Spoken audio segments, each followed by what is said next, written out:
graça e a paz do nosso Senhor e Salvador Jesus Cristo.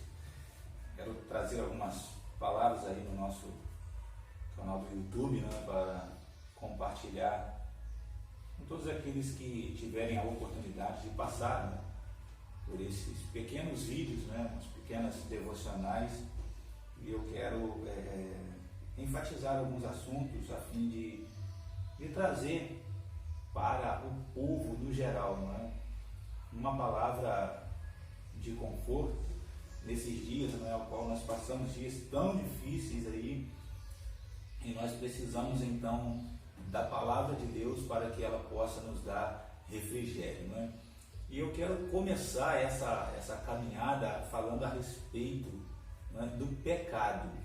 Quero falar a respeito do pecado. O pecado que tem afligido a humanidade.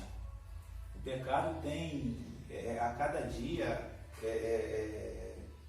tomado assim um lugar muito, mas muito grande no meio da sociedade, inclusive no meio do povo cristão. O povo tem, de certa forma, deixado de prestar um pouco mais de atenção em relação ao pecado. O pecado traz consequências, onde começa o pecado? O pecado começa em Adão. Lá em Adão começa o pecado. Adão, e juntamente com Eva, ao ver o fruto, eles perceberam que aos olhos, ela em especial, que aquele fruto aos olhos era muito saboroso, era muito bonito. Então, a partir dali, o homem pecou e teve consequência para a sua vida. Mas o que nós precisamos saber, talvez a gente possa falar um pouco mais sobre isso posteriormente, mas afinal de contas, quem pecou? Quem peca? O que é o pecado? O que ele pode fazer?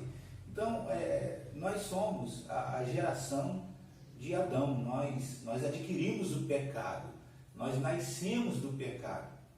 E ainda que num período da vida, nós entendemos que pela consciência de uma criança, de um recém-nascido e até certa idade, essa criança não tem pecado pela sua consciência, mas pelas suas atitudes nós já percebemos que ela é inclinada para isso, Uma criança, quando ela tem vários brinquedos que ela sabe que é seu e ainda que são iguais, uma outra criança quer o seu brinquedo, ela vai fazer uma restrição, porque é dela. Então, nós já temos uma tendência pecaminosa.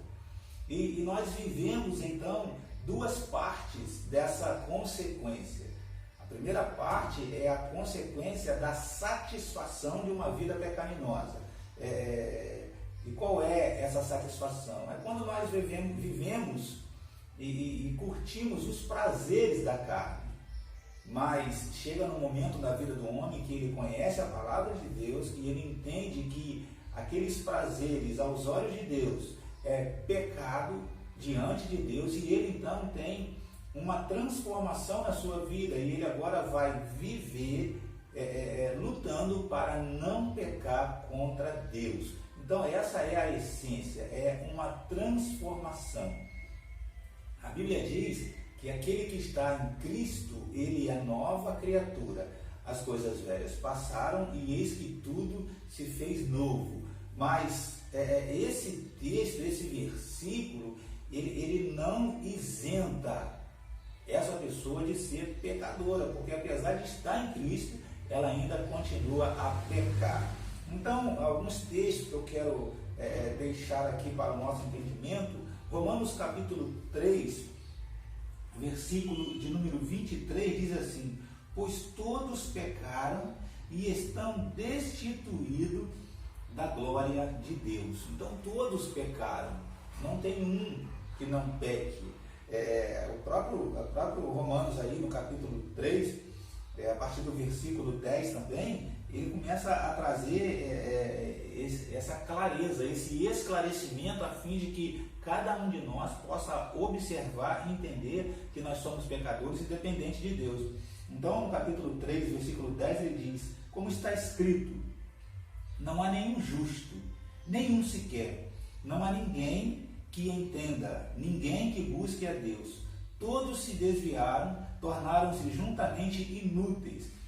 Não há ninguém que faça o bem, não há nenhum sequer. Então, nós precisamos, em primeiro lugar, começar a observar que o pecado, ele, de certa forma, ele está entrelaçado com a nossa vida. E aí não importa, Paulo vai dizer que aquele que está de pé, cuidado para que não caia, porque o pecado é uma herança que nós recebemos de Adão. O pecado, ele tem assolado o mundo todo. As notícias, pare para observar as notícias em algum jornal, né? Inclusive nos dias de hoje, principalmente. As notícias nos assustam. Quando nós vemos a maldade do homem a cada vez mais demonstrada em suas ações, não importa quem está pela frente, eles fazem das pessoas os seus escudos a fim de se beneficiarem, e nós observamos a criminalidade, nós observamos a pedofilia, homens usando crianças a fim de se beneficiarem, seja no seu prazer carnal, seja financeiramente. Então o pecado, ele tem assolado o mundo. Ele tem assolado o mundo. E qual é a nossa esperança para que o pecado seja vencido? É Jesus Cristo. Jesus Cristo, ele é a nossa única esperança. Então, nesse pequeno momento, eu quero trazer para o nosso entendimento que o pecado, ele tem entristecido a humanidade. E por conta do pecado, muitos estão sofrendo porque às vezes não sabem para onde correr ou o que fazer. O pecado, ele tem consequência. E qual é a consequência do pecado? A consequência do pecado, Romanos diz no capítulo 6, versículo 23, que o salário do pecado é a morte. A consequência de uma vida pecaminosa, de uma vida que não agrada a Deus, a partir do momento em que você conhece a palavra e quer mudar a sua estrutura de vida, e se você insiste em viver uma vida de pecado, reconhecendo que você está vivendo errado, a consequência é a morte. E a morte, ela tem dois sentidos: a morte física e também a morte espiritual. A morte física é o desfalecimento desse corpo, ele volta para o pó. E a morte espiritual é o afastamento de Deus, ao qual vai trazer um sofrimento. Mas esse versículo, ele não termina apenas dizendo que o salário do pecado é a morte. Existe então, acima disso, uma esperança. E que esperança é essa? Mas o dom gratuito de Deus é a vida eterna em Cristo Jesus. Então nós precisamos observar, para nós encerrarmos aqui esse momento de trabalhar uma observação na nossa vida, nós precisamos começar a olhar ao nosso redor e perceber as coisas que estão acontecendo com a nossa própria vida. O pecado, ele não pode ser concluído apenas olhando para ações ao qual são muito relevantes. Uma pessoa que é um assassino, uma pessoa que é um ladrão, ou etc. O pecado está somente nessas ações? Não está apenas nessas ações. Sabe qual é o resumo do pecado? É quando você transgride a lei de Deus. Esse é o resumo do pecado. Tudo que você faz que não agrada a Deus é pecado. Então, desde o assassino até o mentiroso, ele é pecador. E ele, sendo pecador, ele pode ter consequências para a sua vida. O que nós precisamos, então, observar e colocar em prática para tratarmos o pecado na nossa vida?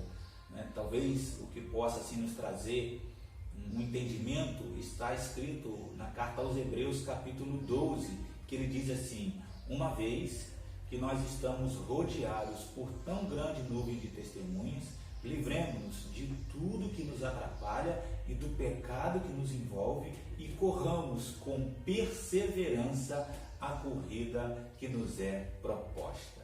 Então nós precisamos observar a nossa vida, observar se nós em alguma ação estamos transgredindo a lei do Senhor, seja ela em qualquer ação na sua vida, e a partir daí que você possa consertar as veredas da sua justiça para com Deus, e assim você receberá a paz de Cristo. Amém? Que Deus abençoe a nossa vida.